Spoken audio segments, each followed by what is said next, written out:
बच्चों, कैसे हैं आप सब? आज हम पाठ आलसी ब्राह्मण को पढ़ेंगे। बच्चों, वैसे हमें आलस कभी नहीं करना चाहिए। आलस एक बहुत बड़ी बला है। सुना होगा ना, हमारे बड़े लोग कहते हैं हमें आलस कभी नहीं करना चाहिए। आलस करने वालों के परिणाम जो है वो हमेशा उनकी अपेक्षा के कम ही होते हैं। ठीक है, आइए इस पाठ को हम पढ़ते हैं। यह पाठ 4 आलसी ब्राह्मण। एक गांव में एक गरीब ब्राह्मण रहता था। वह बड़ा ही आलसी था। ब्राह्मण का गुण क्या था? आलसी होना। भाग्य के भरोसे उसका जीवन बीत रहा था। किसके भरोसे? भाग्य के भरोसे। एक दिन उस गांव में एक साधु आया। ब्राह्मण ने साधु की सेवा की। साधु जब वापस जाने लगा तो ब्राह्मण से बोला कि तू तो बड़ा आलसी है, परंतु सेवा भाव बहुत है तुझ में। क्या बोला? कि है तो बड़ा आलसी, लेकिन सेवा भाव तुम में बहुत है। तुम्हें संतों की सेवा का फल मिलना ही चाहिए। मैं तेरी सेवा से बहुत प्रसन्न हूँ। यह पारस पत्थर तुझे दे रहा हूँ। इसने क्या कहा कि भाई तू है तो बड़ा आलसी, लेकिन तुम्हें सेवा भाव बहुत है। संतों की सेवा का जो फल होता है वो तुम्हें अवश्य मिलना चाहिए। ऐसा कहकर उन्होंने एक पारस का पत्थर उसे देना चाहा। देख, आलस मत करना, इससे तो जितना सोना बनाना चाहे बना दे।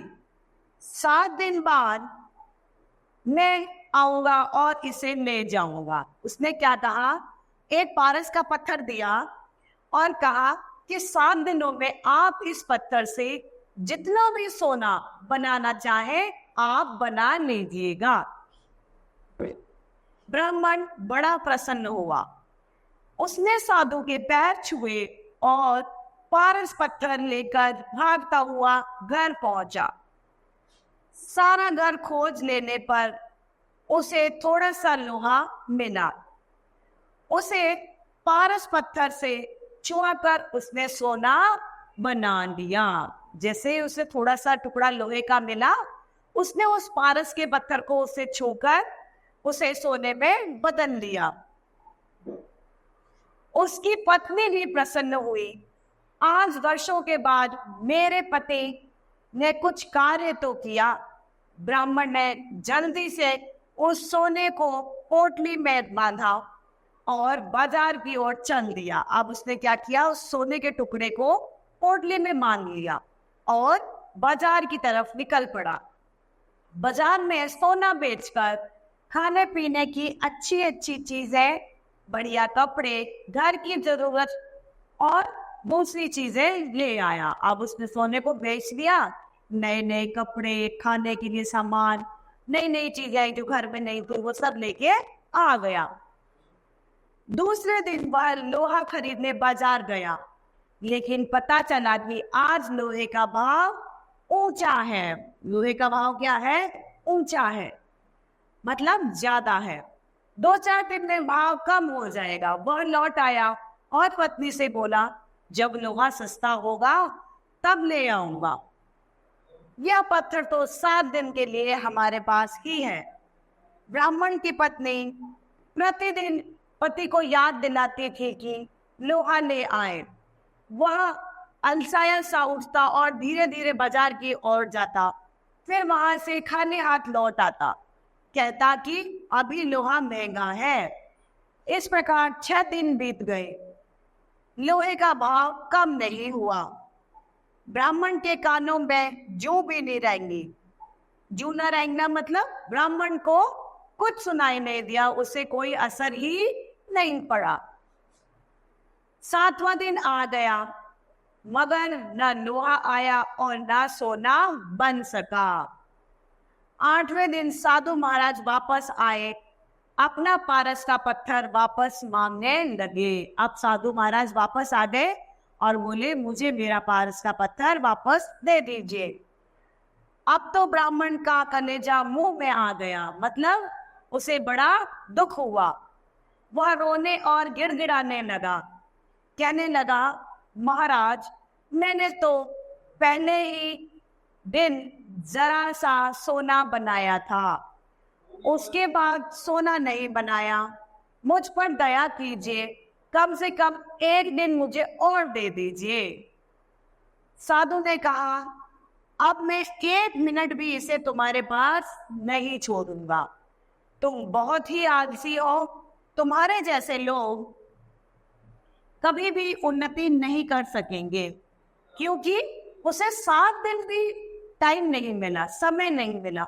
7 दिन भी उसने आलस किए और एक अच्छा सुनहरा अवसर खो दिया।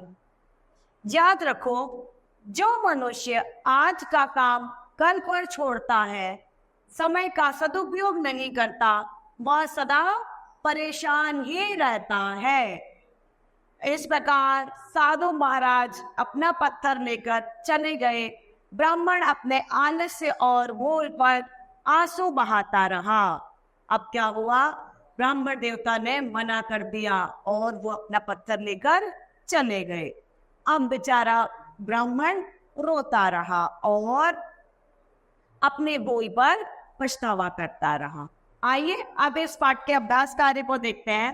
इसमें सबसे पहले है शब्दार्थ। आलसी मतलब सुस्त, प्रसन्न मतलब खुश होना, पोटली मतलब छोटे गठरी, प्रतिदिन मतलब प्रत्येक दिन, कानों पर जू न रहना, बात पर ध्यान न देना, गिड़गिड़ाना मतलब मिन्नतें करना, आंसू बहाना पश्चाताप करना, भूल गलती, सदुपयोग उचित उपयोग तथा उन्नति का मतलब तरक्की या फिर प्रगति से।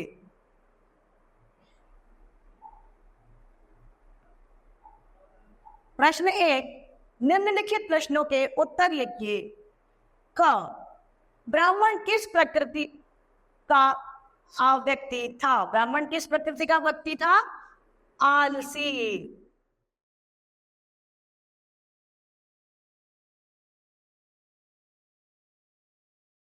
ब्राह्मण को पारस पत्थर कैसे मिला? ब्राह्मण को कैसा मिला? संत से मिला। संतों की सेवा करने से मिला।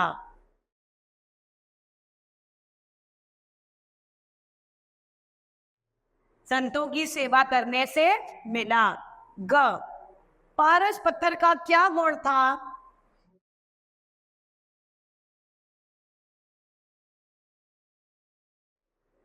सोना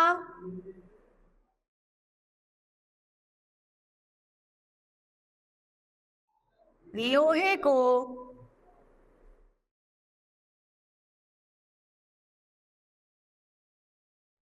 सोने में बदल देता था।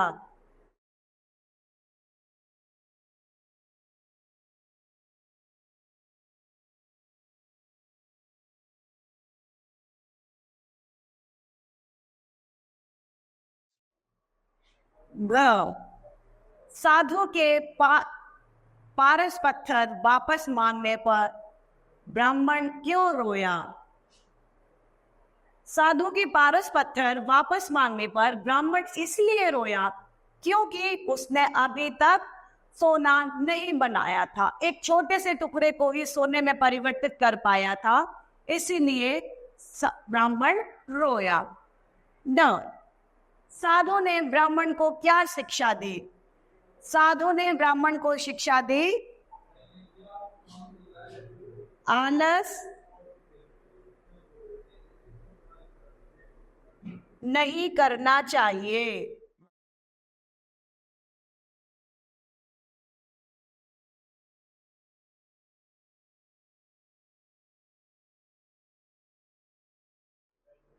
आलस नहीं करना चाहिए।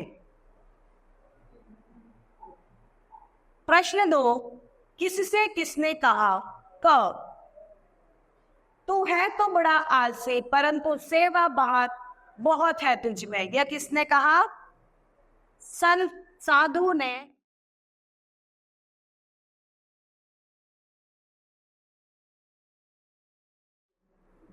किससे कहा? ब्राह्मण से।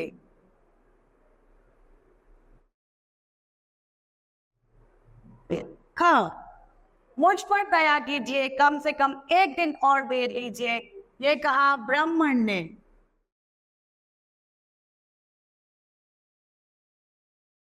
किससे कहा? साधु से।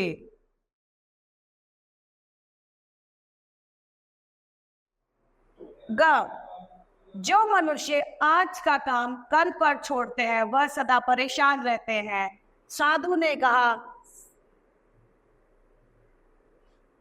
किससे कहा?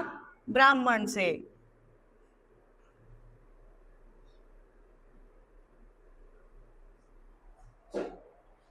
प्रश्न 3, दिए गए शब्दों की सहायता से रिक्त स्थान भरिए। क, ब्राह्मण कभी भी कोई रिक्त स्थान नहीं करता था, काम। ख, रिक्त स्थान उसका जीवन बीत रहा था भाग्य के भरोसे।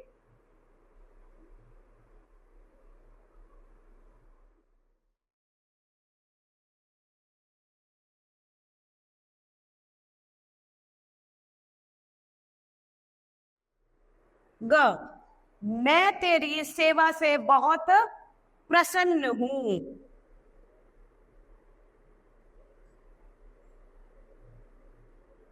ग, उसने थोड़ा सा ही सोना बनाया था।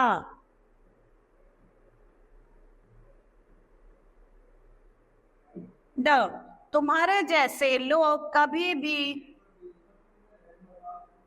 उन्नति नहीं कर सकते।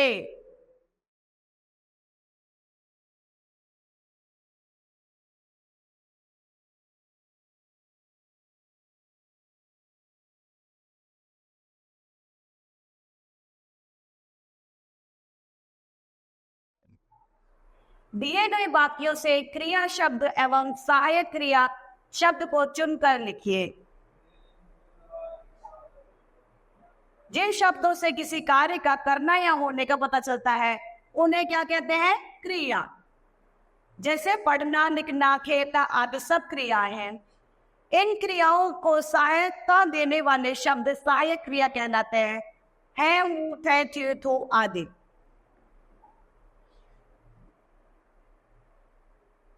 एक गांव में एक गरीब ब्राह्मण रहता था। क्रिया क्या है? रहना।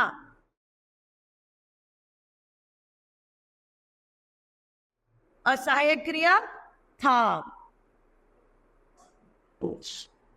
ख, पहले दिन ही थोड़ा सा सोना बनाया था, तो बनाया और था।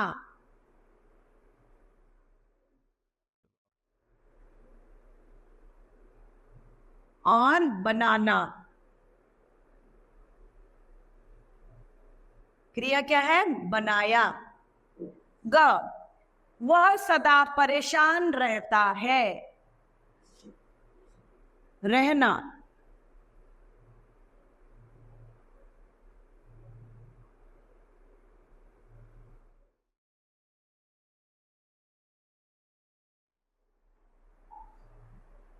रचनात्मक कार्य।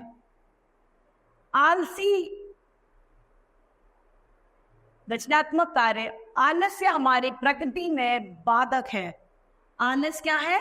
बुरी बला है, हमारी उन्नति में एक बड़ा रोड़ा है। तो आप इस आलस पे 5 पंक्ति लिखिए। इसी तरीके से हमारा पाठ आलसी ब्राह्मण समाप्त होता है। मैं आशा करती हूँ आप सभी को इस पाठ के साथ साथ अभ्यास कार्य भी समझ में आया होगा। तो आज के लिए इतना ही। धन्यवाद।